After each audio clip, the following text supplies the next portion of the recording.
So I've been doing YouTube now for over 4 years consistently, posting a tutorial or a video at least once a week. There's now over 500 videos on my channel in Premiere Pro, After Effects, different tutorials, and content related to video editing, video production. But I'm kind of at a crossroads, and I'd love to hear your feedback. Is there any area that you want to learn more about? Or maybe there's certain frustrations or things you're struggling as a video editor that I haven't covered in my previous content. I've made a form, so feel free to click on the link below, first link in the video description. You can submit your feedback. I'm thinking about developing an online course later this year that covers kind of how to learn Premiere Pro from start to finish. But in addition to that, I'm also looking to add other key things that I haven't talked about yet and other very important aspects of video editing. So if you're interested, be sure to check out the form and leave your feedback. I'd really appreciate it. But in this video, I'm going to be going over 9 things I wish I learned before I chose video editing as a career and started doing it professionally. Now, specifically before actually doing this professionally, things that I wish I knew before editing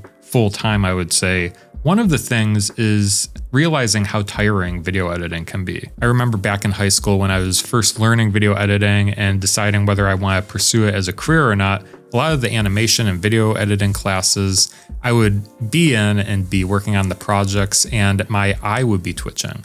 And I was wondering, like, is this going to be a constant thing? Is it going to go away? And just realizing the strain that can have, on your eyes, how tiring and exhausting it can be, is something to really consider if you're thinking about pursuing video editing as a full-time career. The second thing I wish I knew before I started a career in video editing, and really any, I want to say, freelance work, or even when you start your own business, is how much it really depends on relationships. I think a lot of us as video editors think that we can just go on Fiverr or Upwork or cold email people and try to get jobs, but the reality is people work with people that they like and that they trust. And a lot of my referrals and the projects that I've been able to work on came from referrals or people that I've already known, gotten to know over the years. And a lot of those clients refer me to other clients that they know that may need video work. So knowing how much relationships really matter when it comes to finding work, I think is really huge when considering video editing as a career. Now let's talk a little bit about the intricacies of video editing.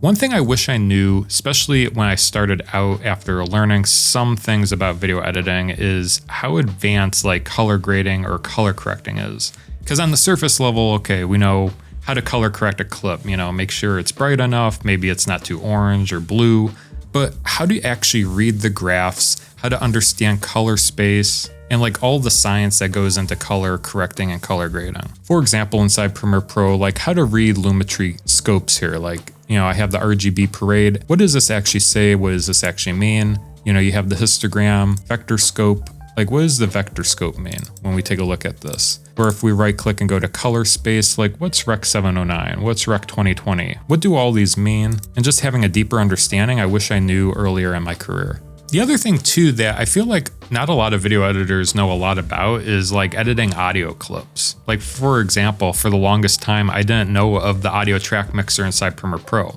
Now this could be the fact that maybe it was a newer feature that came out. I started video editing like 10 years ago.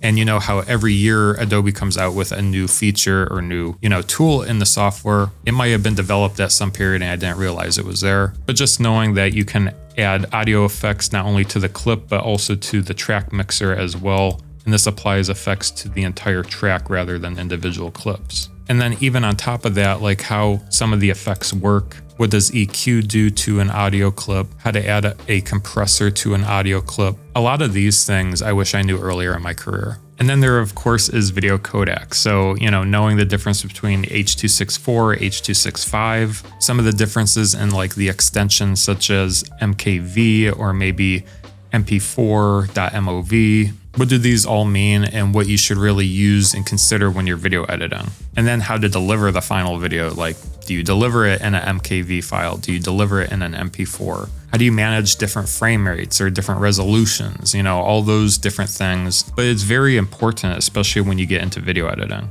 Now, when it comes to video editing specifically, one thing I learned over time from the beginning of my career to up to this point, I would say, is that faster when it comes to actually making the edit itself faster is not always better. When I was early in my career, I would make videos and really cut really fast and add a lot of effects and transitions and different things.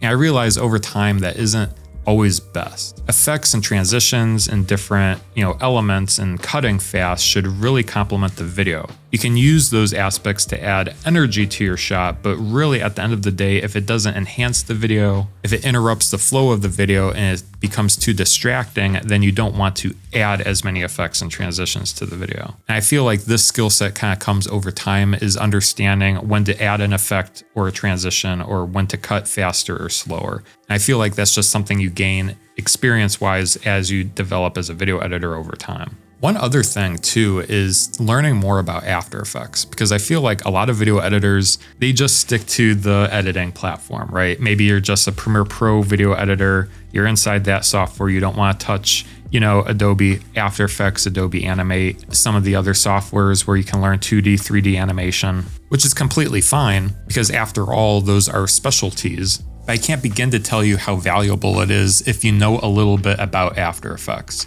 It can go a long way to create lower thirds, different on-screen elements. Say if a client is like, can you make it look like this? It really comes in handy. One underrated skill set that a video editor could have is understanding more about marketing and business.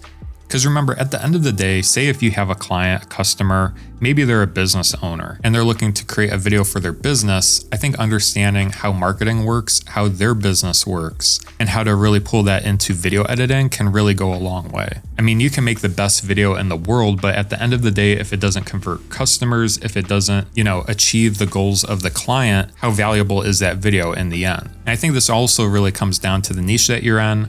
Whether you're, making films in Hollywood or if you're actually solving problems for business owners, whether it's through marketing videos, social media videos, it really depends on the videos that you're making. So I think becoming more knowledgeable, whatever industry and niche that you're making videos in, can go a long way in your video editing career. And my next point is very similar, is I wish I knew more about social media. Not only social media in general, like TikTok, Instagram, and YouTube, but also how the creator economy works and really how powerful that was. I feel like when I was starting to get into video editing, it was around 2015, and social media was really emerging at that point. But looking back, if I took advantage more of social media, I feel like I could have progressed more as a video editor. There's a lot of opportunities, especially now as being a video editor for social media channels, whether they're YouTubers, content creators. But going back to my other point earlier is that the more valuable that you can be in a certain niche, the more value you can provide as a video editor. But at the end of the day, those are 9 things that I wish I knew before I got into video editing.